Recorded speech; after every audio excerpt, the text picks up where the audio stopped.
Good afternoon, everyone.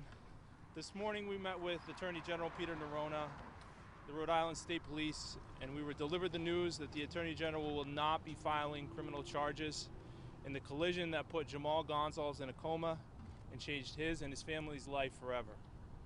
We appreciate the Attorney General's consideration in meeting with us this morning to deliver the news in person.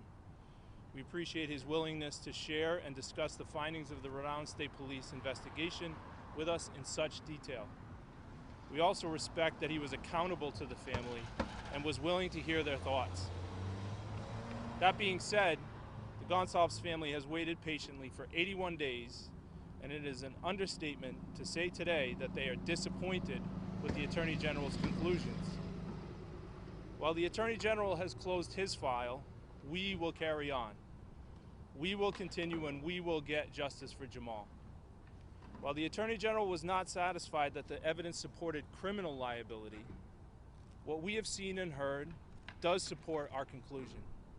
It supports the conclusion that the officers and the Providence Police Department caused the collision and are responsible for Jhamal's injuries and the condition that he is presently in.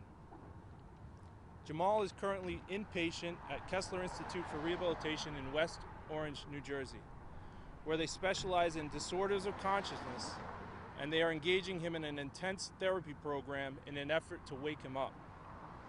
While Jhamal is not in critical condition and is stable, it would be inaccurate to say that he is doing well.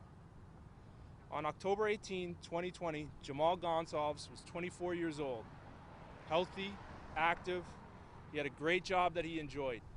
He was engaged to be married to a woman that he had been with for 9 years. He was approved for a mortgage to buy their first house together. On October 18, Jhamal was going south on Elmwood Avenue with his whole life in front of him, until two Providence police cruisers put him and his life on a different course altogether. Thank you to everyone for your support of Jhamal and the Gonsalves family. Please keep him and them in your thoughts, and I'll take your questions. Do you agree with the AG's conclusion, first of all, that Officer Anderson's cruiser did not hit the moped, and number two, that McFarland coming out was not intending to act as a sort of roadblock? So first of all, on the collision with Officer Andres, we're still going to investigate that from our end. We haven't had the access that Rhode Island State Police has had to the cruiser, the data, that kind of thing. So we're going to do our own accident reconstruction. So we will investigate that. With regard to McFarland and his actions, we don't agree with the conclusion that he was not trying to box Jhamal in. Looking at the facts, the circumstances around it, what happened and when it happened, I think they were all on the same page. He pulled out of that street in an attempt to box Jhamal in, exactly as Andre said. Does the family believe criminal charges should be brought? Yes. Yes. Yes. Are you satisfied with the finding that the box him in, or let's box him in statement, corresponds with what we observed in the muted video of Officer Andrews with his radio communication system? In other words, is there a possibility that there's more audio that we're not hearing? Well, there's definitely more audio that we haven't heard. There's a lot of chatter. There was two channels that they were operating on, and the fact that they were all on the same detail, 4 officers, and Officer Andres said box him in on one channel, and the other 3 officers were on a different channel and didn't hear that. I don't know that I buy that, to be perfectly honest with you. So we have now, the Attorney General has provided us with just about the whole file, and we'll be going through all those transmissions and broadcasts to find that out. Do you plan on filing your own lawsuit? Yes. Okay, and what's the status of that? So that we expect to file next week. That will be filed in federal court in Rhode Island. Do you anticipate to pursue the officers individually, or the department, or the city?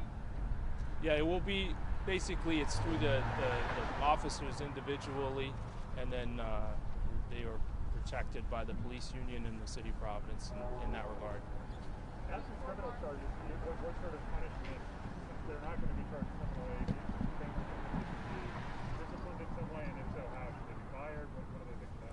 Well, it's difficult to say. This is all very fresh for the family. We expected that there would be some type of charges today. We did expect that.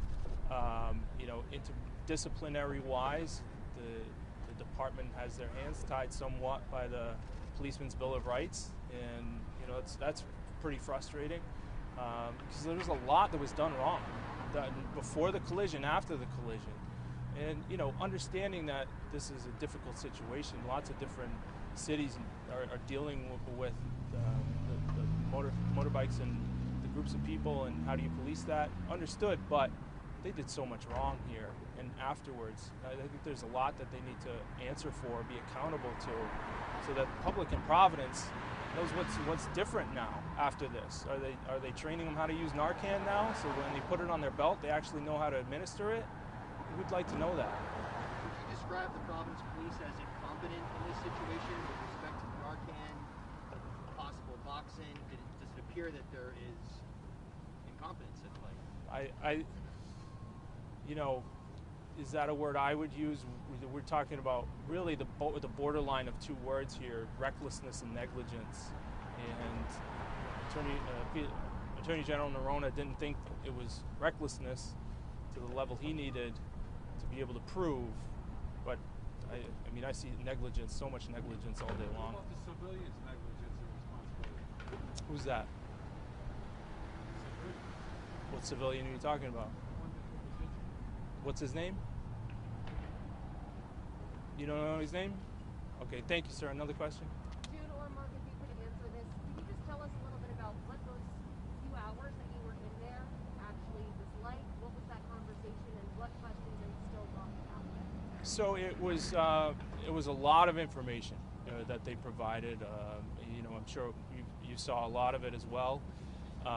It was Attorney General Neronha presenting a lot of it, Rhode Island State Police presenting some of it, the accident reconstructionist, the person who was in charge of that, presenting to us, because we did have a lot of questions about specifically the officer that pulled out of Bissell Street, and their conclusion that he didn't pull out of Bissell Street in an effort to box Jhamal in.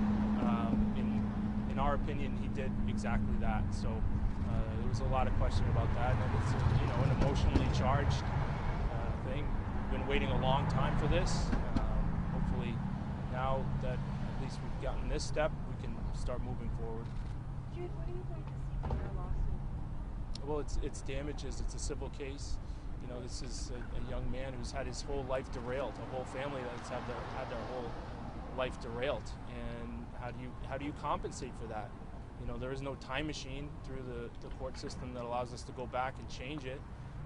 So we have to operate in the system that we have. All we can do is compensate through that civil system at this point.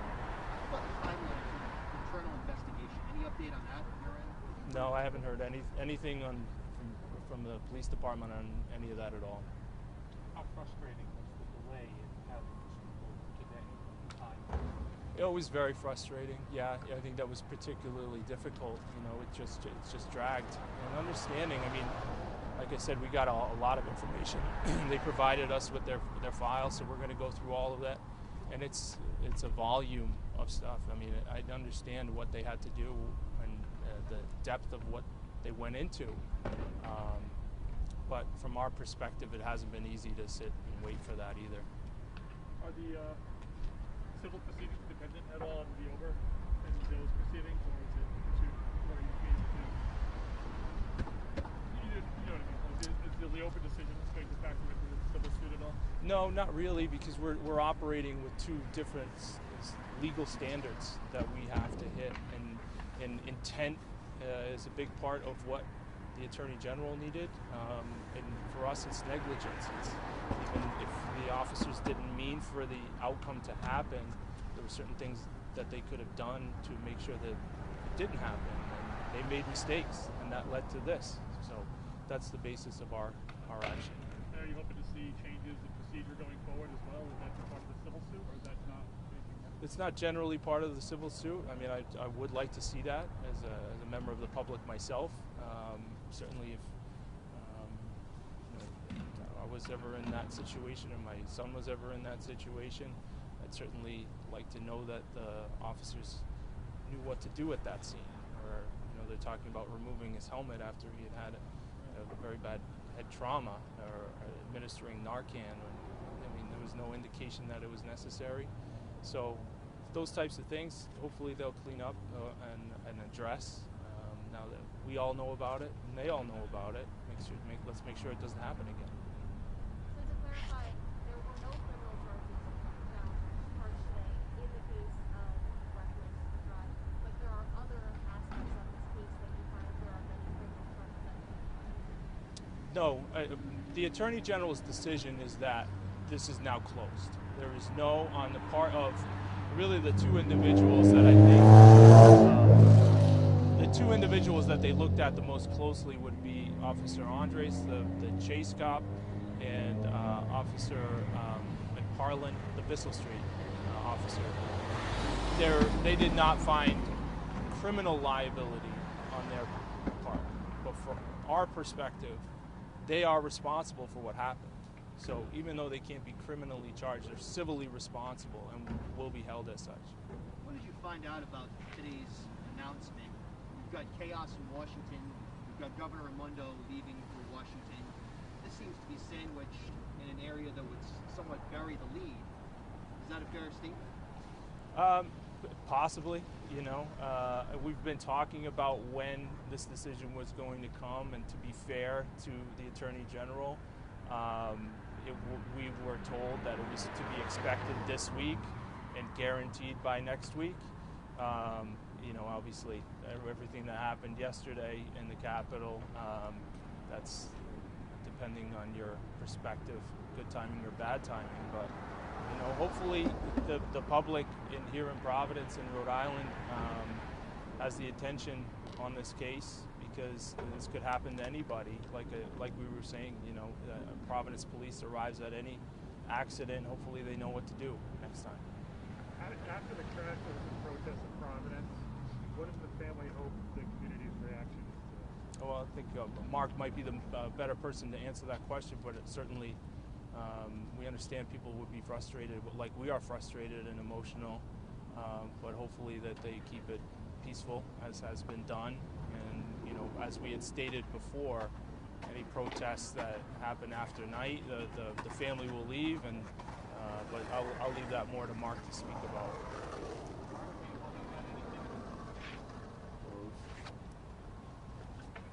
Tia and Kendra as well, and the rest of Jhamal's siblings. I mean, we think there was an unjust decision.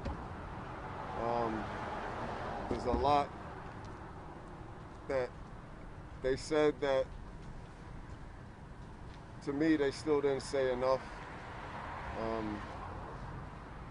I think just trying to charge them with just one officer they focused their investigation on, really. The question about what happened in this state in Washington yesterday, the timing of releasing this information, because they know news is going to push towards that more than over on this, and it kind of gives it to the public, and less with less of an impact and stuff. I mean, the public's seeing all that other stuff right now. But I mean, our son, why these cops, were all home on their holidays, under our pay, your pay, the Narcan that they use, that you guys paid to put on in their equipment and everything, that they don't know how to use. That's things you guys should be upset about as well. I mean, you guys are paying for that just like we are. You're out here with a job, you got a tax dollar, then you're paying for that. There's all kind of stuff, man. We're not happy at all. I mean, we got to travel to New Jersey, and we can't even see him. You know, while all these officers were celebrating with their families under our bucks. You know, what medical's going to cover and what they're not going to cover. Is this the lawmaker? You're a lawmaker? You're a representative? You're the father of the kid that got injured? Yeah, man.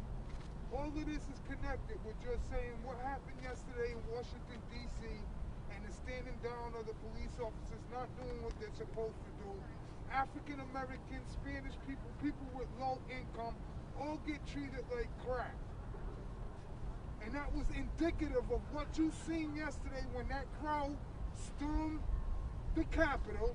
Yeah, There which was has nothing to nobody do with there. my son right now, my man. So It's all just, connected. you know, It's all connected. But right now we're it's talking. much bigger. Listen, I got much respect all for right. you, but it's then let us bigger than finish. that. Let us finish talking It's about our bigger son. than that. All right, It's because you're bigger than doing that. just what the AG wanted and they wanted to do, kind of smother our son's Exactly. information under that. So let's not Exactly. talk about that right now. Mark, You know, we need our community. What you all need too. What you need is for everyone to stand together and demand justice. You know, I mean, you can only fight, you know, one battle at a time.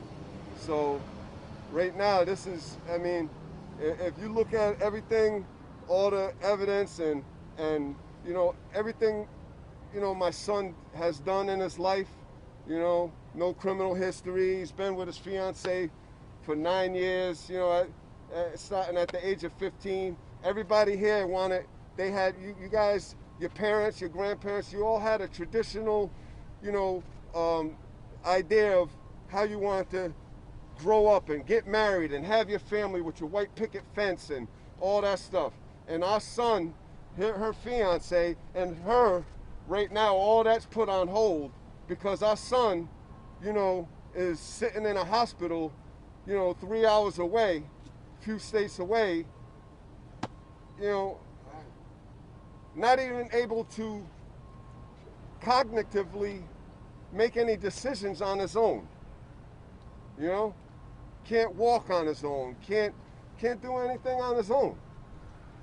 You know, he can move some body parts, but that's, you know, when we're talking about cognitively, about being able to consciously decide to do those things. You know, and this is all on the negligence of these officers, and the care falls on the negligence of the city and state.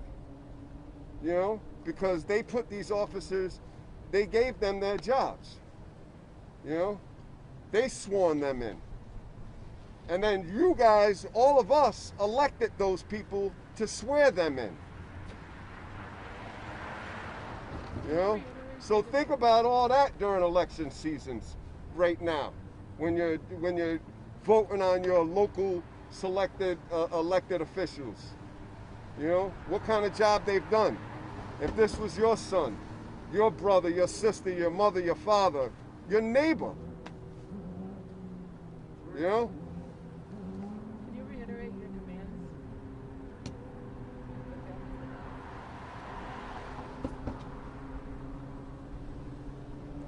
We want people, we want the ones guilty to be liable. And Tia, Kendra, I'm sure you guys, you know, they can answer those same questions. You guys, look, see, you know,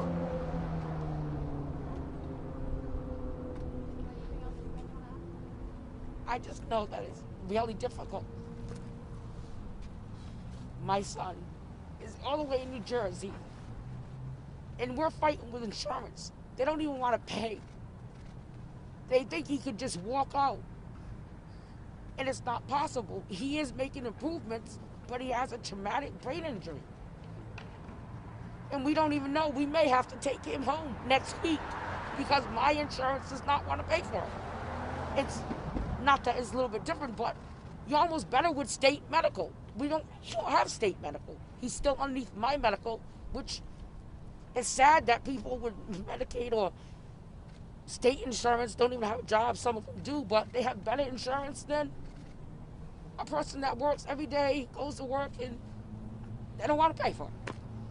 So that's my most frustrating thing, no matter what. And we won't have him in no nursing home. We will take him home, and it's a lot. And I want justice.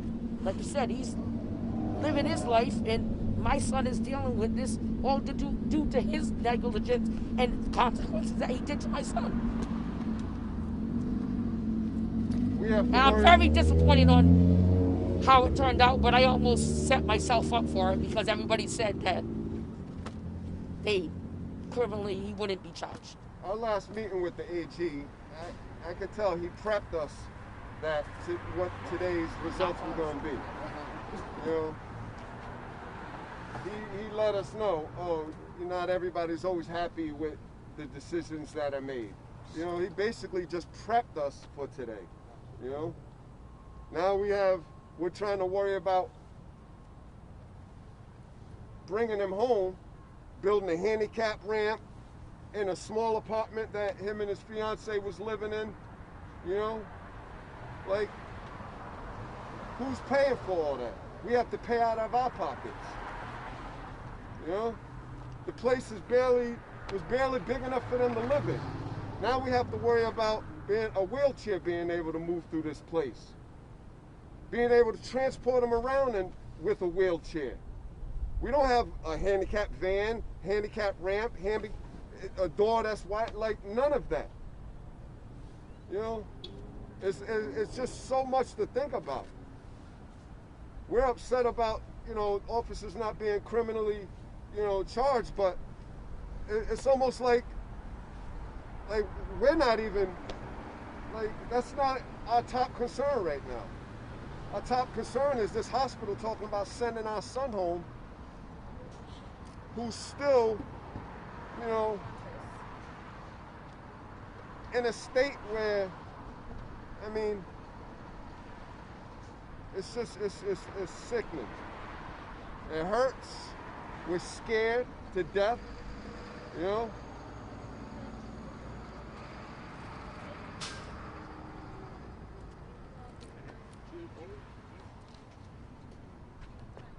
clearly, from the bike life community, I want to say that, and not to interrupt what is going on here, we're going to stay calm in all this. We're not going to be riding on the streets. A lot of people are going to be thinking there's going to be a protest on Elmwood tonight. That's not going to happen. We are going to be looking to do an event on Martin Luther King Day to help raise funds for those exact expenses that we just talked about. But we don't have to wait till Martin Luther King Day. We don't have to wait till he actually gets discharged from the hospital and gets home. We can actually be proactive and actually make a commitment today to actually start to get some money together, because these insurance companies that are, I guess, organized by politicians, or that are run by politicians, because I'm very aware that there are politicians that actually are on the board of some of these organizations. Maybe they can donate some money since they're in the donation phase right now. I know Gina Raimondo is going to be working for the Commerce Department. She's a very wealthy woman. Maybe she can donate some money to this situation, since she hasn't taken the time to associate herself with this cause at all, or this situation. So hopefully the community will come together and get involved.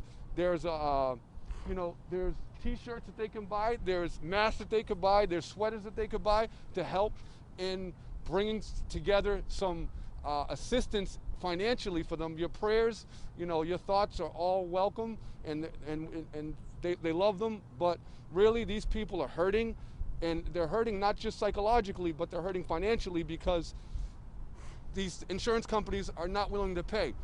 Qualified immunity, the police union, all that stuff, we already know that was going to take time. This case is not closed. Just because the AG's done doesn't mean there's not a Department of Justice that can handle this. There's a U.S. Attorney's Office. There are other people that can handle this situation. Just because the AG said, look, my hands are washed, they broke into the White House, we don't know what to do with these people. No, We do know what to do. We need to follow the Constitution. We need to make sure that these people that are in the leadership roles uphold their oath.